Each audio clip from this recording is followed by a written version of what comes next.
Hello Capricorn, Sun, Moon, Rising, and Venus Signs. Kamusta kayo? Sana po nasa mabuti kayong kalagayan. Welcome back po sa Star Tarot. Kung bago kayo rito, welcome din kayo. Thank you sa inyong support.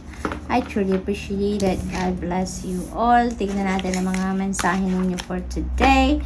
We have number 32, despair. Ayan. So, number 32 becomes 5 kasi 3 plus 2 is 5 and 5 resonates with change. Kaya, Capricorn, kung ano man ang nararamdaman ninyo ngayon, nawawalan kayo ng pag-asa, no? Despair sa inyong sitwasyon, whatever that is, na pinagdadaanan ninyo ngayon, rest assured that situation is going to change. That's going to improve. Kasi yung 5 is change. Kaya, focus na lang tayo doon sa kung ano ang magiging solusyon natin sa problema. Mag-focus na lang tayo sa positive mindset, mag-positive thoughts tayo, mag-positive attitude tayo, rather than focusing on what is the problem itself. Kasi, alam nyo na kung ano yung problema, alam nyo na kung ano ang challenge na to sa buhay ninyo. So, doon na tayo mag-focus sa kung anong magagawa natin para masolusyon natin ang problemang ito. Doon na tayo mag-focus sa pag-iisip ng kung ano ang mga posibleng positive outcome sa ating sitwasyon. Doon na tayo mag-focus sa kung ano ang pwede nating gawin to get around this problematic situation. Okay, Capricorn, rather than focusing on the problem itself. So, dito naman Capricorn sa pathway. Ayan, parang meron kayong bagong path dito na tatahakin, ano? This could be a life-changing event sa buhay ninyo. Parang meron dito mga changes na mangyayari sa buhay ninyo at this time. Maaari kasi na yung pupuntahan ninyo dito is towards realization of your dreams. Maaring you're heading towards the path kung saan ninyo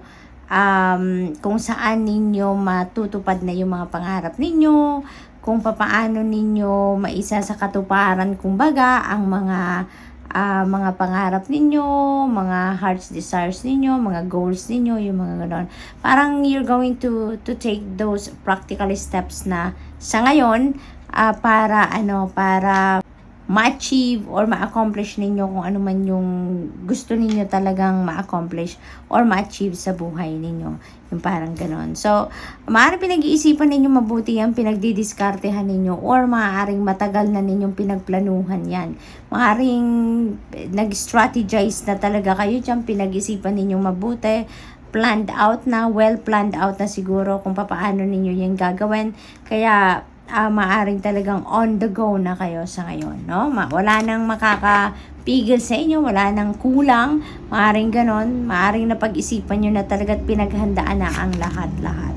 We have number 39, community. Ayan, so some of you dito, very, very lucky kayo because you are surrounded with a very supportive people around you. Very supportive, very helpful of you. Kaya napakaswerte ninyo. Whatever you need, parang nandyan, no? Handa silang tumulong, handa silang magbigay sa inyo ng kahit anumang assistance or energy, time nila, or whatever it is that you may need, ay maaaring lagi silang nandyan para sumuporta sa'yo, tumulong sa'yo, no?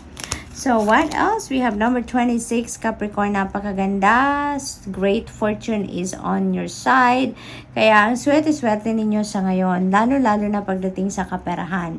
You will be very lucky dito pagdating sa pera and also in other areas of life, no? Hindi lang ito limited to money, to finances, but also yung swerte ninyo dito could be also in different areas. Maaring swerte kayo sa pamilya, paghahanap ng trabaho, pag-ibig, relationships. It could be also in other areas of life ninyo.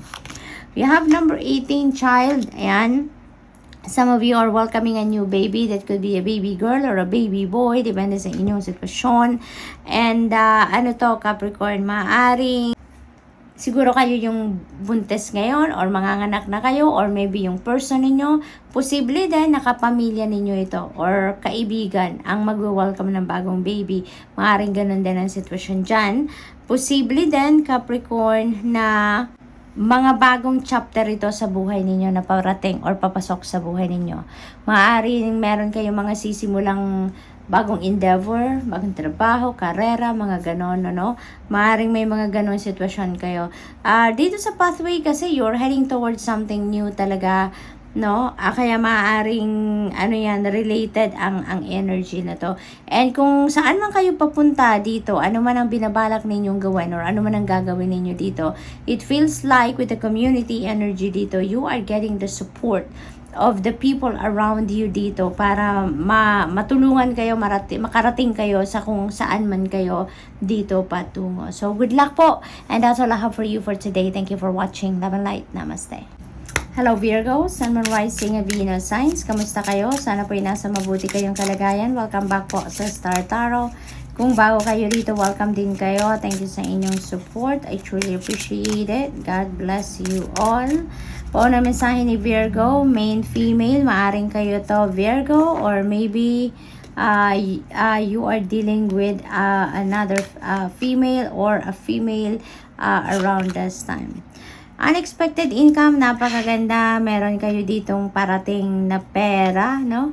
Na hindi ninyo ito ina-expect, hindi ito kaparte ng regular ninyong trabaho. So, or source of income ninyo, hindi ito manggagaling dyan. But this is definitely something new siguro, or maring racket ito, no? Yung bang meron na lang humingi sa inyo ng inyong service, maaaring ganon, or mayroong pinagawa sa inyo, yung unexpected ito ninyo, hindi ito kasama doon sa regular na natatanggap ninyong pera. We have thoughts, ayan, maaaring malalim ang iniisip ng iba sa inyo dito Virgo. Maybe you are planning about something, or maybe you are strategizing about something, or maybe thinking about someone. Maaaring isang babae ang iniisip ninyo sa ngayon Virgo. That could be anyone din sa buhay ninyo. Maaaring asawa ninyo, yung kaibigan, or katrabaho, anak, depende sa inyong sitwasyon, but maybe you are definitely thinking about someone, a female siguro, no Virgo? We have holy moly, napakaganda naman ito Virgo, sudden wealth. You're very lucky talaga pagdating sa pera. Look at that, meron kayong unexpected income at meron kayong windfall of money na parating. So you never know kung saan manggagaling ito na sudden wealth na to, but definitely this could be a massive amount of money na maaring dumating sa inyo. Maaring galing sa mana yan, maaring may magpapamana sa inyo, maaari din na panalo yan, maaring lottery win yan, or raffle win, maaring ganon. Maaari din na gift ito, no? Financial gift from other people, from someone, no, na parating sa inyo dito. So, napakaswerte ninyo pagdating sa pera sa ngayon, Virgo. So, i-align nyo na ang inyong sarili dito, no? I-align nyo na ang inyong energies, yung inyong thoughts, feelings, and emotions with this energy para ito talaga yung mahatak ninyo at this time.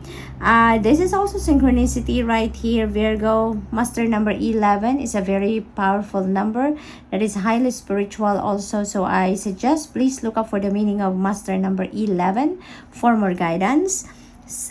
Angel number 77 as well, no? Pakitignan po ninyo ang ibig sabihin ng angel number 777 for more guidance. Change, ayan. So, maraming pagbabago ang maaaring maganap dito sa buhay ninyo. Maaaring that is brought about by this sudden wealth energy. Maaaring dahil dito sa biglaang pagdami ng inyong kayamanan, additional wealth, additional income, maaaring magbago ang inyong sitwasyon. Maaaring magbago ang inyong tirahan. Maaaring makabili na kayo ngayon ng sarili ninyong bahay, makabili na kayo ng sarili ninyong sasakyan, bagong kondo, maaring place of residence ang unang-unang mababago dito sa buhay ni Virgo. Maaring ganon.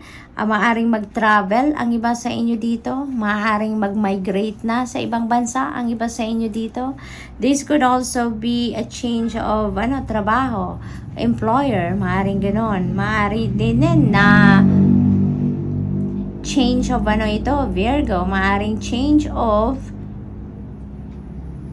place of residence talaga para sa iba sa inyo. Yun ang malaking or malakas kong na nararamdaman dito.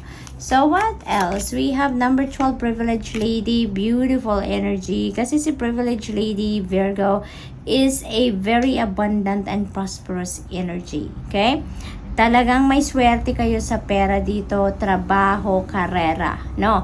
At maaaring yung mga opportunities na yan ang magdadala talaga sa inyo ng financial success dito. So, whatever the case may be, whether may bagong trabaho kayo, may bagong karera, may bagong negosyo, whatever that is, you know, these financial opportunities are going to bring forth financial success, prosperity, and abundance into your life. Okay? So, good luck, and that's all I have for you for today. Thank you for watching. Love and light. Namaste. Hello, Taurus, Sun, Moon, Rising, and Venus signs. Kamusta kayo? Sana po nasa mabuti kayong kalagayan. Welcome back po sa Star Tarot. Kung bago kayo dito, welcome din kayo. Thank you sa inyong support. I truly appreciate it. God bless you all. Taurus, 20 house, and maaring ang na-pick up ko agad dito, siguro realtor ang iba sa inyo dito, no? Maaring yun ang inyong karera, ang inyong trabaho, maaring you are a real estate agent, real estate broker, mga ganong linya ang ganap dito for some of you, Taurus. Maaari din naman na may mga renovations na ginagawa ang iba sa inyo dito, Taurus. Posible din na siguro ang iba sa inyo nagpapagawa ng bahay sa ngayon. Maaring ganon din ang ganap dyan. What else? We have courtship. Yan, ang iba sa inyo dito, dating siguro. Or maaring may nililigawan kayo. Or meron sigurong nanliligaw din sa inyo, no? Maaring ganon dito ang sitwasyon. 35 pathway, parang you're heading towards something new dito, Taurus. Maring merong bagong path na tatahakin ng iba sa inyo. This could be a life-changing event. This could change your life dito in the long run, no? Sa bagay na gagawin ninyo sa ngayon. It feels like very promising, you know, ang pupuntahan ninyo or yung binabalak ninyong gawin dito. Maring ganun din ang sitwasyon. Parang in the past, siguro parang pangarap nyo lang ito or alam mo yun, minimithin ninyo na ma-achieve or makamit ang bagay na to, ganon. Pero ngayon, parang gagawa na kayo ng action, ano? You are taking action towards whatever this is na gusto ninyong ma-achieve or gusto ninyong ma-accomplish, yung ganon. Parang you are heading towards the realization of whatever this is. Kung dream man ninyo yan, heart's desires man ninyo yan, goals man ninyo yan, regardless, no? Parang gagawa na kayo ngayon ng action para ma-manifest na ninyo yan sa buhay ninyo. So, good luck po. Napakaganda. We have number 11, sudden wealth. Number 11 is a very spiritual number, very powerful number din kasi this is a master number. So, I suggest na please look up for the meaning of master number 11, Taurus, for more guidance. This is another synchronicity right here, angel number 777. So, please look up for the meaning of angel number 777 for more guidance din po, Taurus, okay? Sudden wealth, merong windfall of money na maaaring dumating sa inyo ngayon, Taurus. This could be a win from the lottery or kahit anumang game of chance, raffle, mga ganon. Maaari din na this is pamana sa inyo. Maaari din na merong magraregalo sa inyo ng pera. Maaaring ganon din ang ganap dyan. It could come from different sources, no? Hindi natin sigurado kung saan manggagaling ito, but definitely this is a windfall of money na maaaring dumating sa inyo at this time. We have number 39, community. Napakaswerte ninyo, Taurus, kasi you are surrounded with very helpful and supportive people. Kahit anuman siguro ang kailanganin ninyong tulong, assistance, gabay, whatever it is that you need, lagi at laging merong handang tumulong sa inyo. Lagi at laging merong mga tao sa paligid ninyo na laging willing na tulungan ka, damayan ka, be with you, yung gano'n. So, you are very lucky. Kasi, lalaki ng puso ng mga taong nasa paligid ninyo na they are always willing to support you, to help you in any way. So, we also have main, female. This could be you, Taurus, or maaari din naman na you are going to be dealing with a female sa ngayon na kung saan ito si female na to na makaka-deal with ninyo ngayon is going to play a significant role sa buhay ninyo sa ngayon.